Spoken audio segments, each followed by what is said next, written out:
all know. A good friend of mine. Everybody was asking me when I got here, where is he? Where's Carl? Where's Carl? Well, I texted Carl and I said, Carl, where are you? Everybody knows Carl Paladino. Carl showed up. He's right over there. I asked him to come, and he came. We need to applaud Carl for everything that he's doing with the partnership. We need to applaud Carl for everything that he's doing with the Buffalo Teachers Union, Phil Rumore. We need to get this place under control, and I'm proud to call Carl Paladino my friend.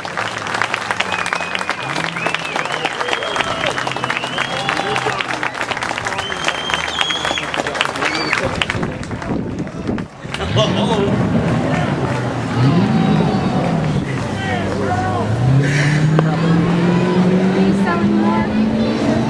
This is wonderful. This is what Independence Day is all about. This is really cool. Ready? Great. It's our buddy Fred Langdon over there. I think maybe I can just spew out a few facts here that some of you may be aware of and some not.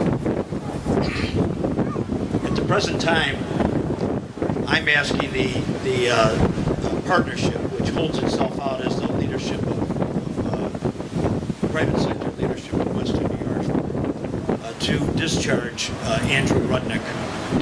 Andrew Rudnick has been here for 25 years. He's established himself as a power gatherer. He gathers that power for use and gathering information that he can then disseminate to his friends. The moguls that comprise the group of 18 or whoever they are. But he does very, very little to advocate on behalf of not only the business community, but our community at large. I've maintained that for $500,000 a year, which is in excess of $500,000 a year, which is his cost, that the man is not productive. On his watch, we've watched our community decline. We've watched our politicians run amok. We've watched them do every possible disservice to our community. And to the press, they don't hear anybody complaining. I remember sitting with Bob Bennett, and he went like this. He says, do you hear anybody crying out when we were talking about our dysfunctional school system here in Buffalo? The problem is that our leadership is not crying out. They're not leading. They're taking care of themselves. And that's what we have to get at. Whether it be Andrew Rudnick or Margaret Sullivan over at the Buffalo News, who lives in her little myopic world and thinks that she's the conscience of the community, so she brings around her a bunch of editors that basically they think everything's fine here. They put the slop that we read on the front page. They give us Caroline Kennedy, a full front page picture of Caroline Kennedy. Are they telling us to vote for Caroline Kennedy? They want to direct our lives. They want their liberal elitists to get out there and lead us. The liberal elitist is incapable of leading us. They don't understand us. They don't understand what we're about. They don't understand the ethnic backgrounds. They don't understand the stories we tell of our forefathers and the struggles that they went through and how hard we worked to get where we're at today. The liberal elitists, they're usually fairly wealthy people. They've done well for themselves. And they have this guilt about the masses. And they believe that you, the taxpayers, should be taking care of the masses. You're the ones that should be taking care of them. Don't ask them for any money. God forbid. That's a liberal elitist. Is Sheldon Silver a liberal elitist?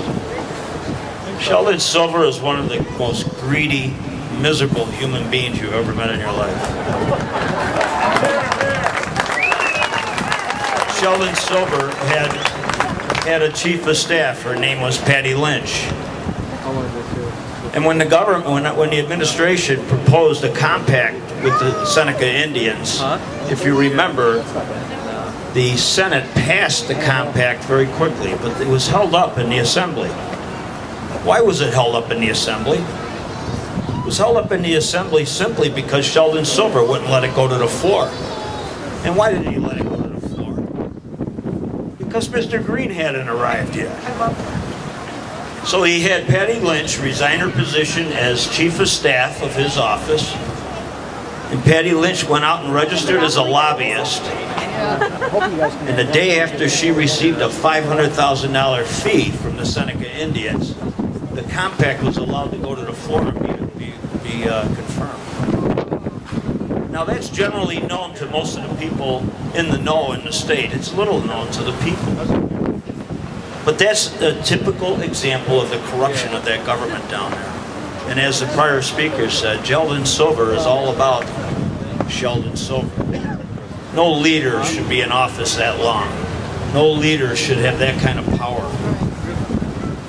We talk about Bill Stokowski, and it was for party unity that Bill Stokowski, after having run on the plank that if he got in office again, he would, as ranking member of the Finance Committee, he would become chairman of the Finance Committee and the third most powerful senator in the state, and therefore he would be able to bring the bacon home to his people.